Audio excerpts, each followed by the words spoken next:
You're watching Mirror 7 News. Stay informed, stay ahead for more news. So let's talk about this matchup between the New York Rangers and the Colorado Avalanche, a game that's got plenty of people talking, especially with the AVs rolling into Madison Square Garden as one of the league's hottest teams. Colorado's record looks intimidating on paper, but as some analysts have pointed out, beating them isn't impossible. In fact, there are more than a few signs that the Rangers might actually be catching them at just the right time. Just a couple of days ago, the Islanders, yes, the struggling Islanders, handed Colorado a pretty humbling 6-3 loss. They didn't just beat the Avalanche. They completely disrupted stars Nathan MacKinnon and Cale Makar, showing everyone that with the right pressure and disciplined forechecking, Colorado can be thrown off rhythm. That game is now being reviewed almost like a how-to manual for anyone preparing to play the AVs.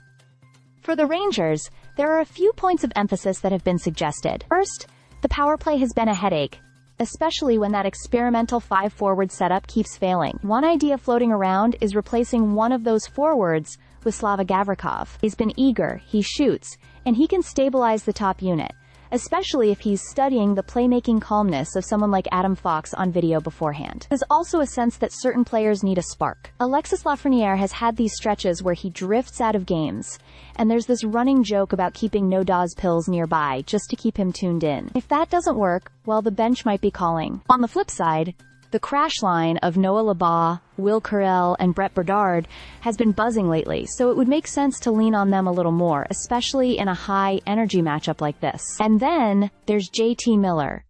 He's been given the captain's C, but the expectation is that he leads, not coasts. Sometimes, even something as small as polishing that letter on his sweater can be a reminder of what's required. Meanwhile, Colorado still comes in loaded. MacKinnon is leading the league in practically everything. Makar is putting up elite numbers from the blue line, and Martin Neskas has quietly climbed into the top 10 in scoring. The ASVs also score huge in third periods, and generally handle the first game of back-to-backs very well. But the Rangers aren't exactly limping into this one. They just beat Ottawa 4-2, with Panarin, Zibanejad, Gavrikov, and others contributing. Panarin still drives the offense above Penn Station. Zibanejad's goal scoring is trending up again, and even the depth lines are producing. So as the puck drops at MSG, this won't feel like a lost cause at all.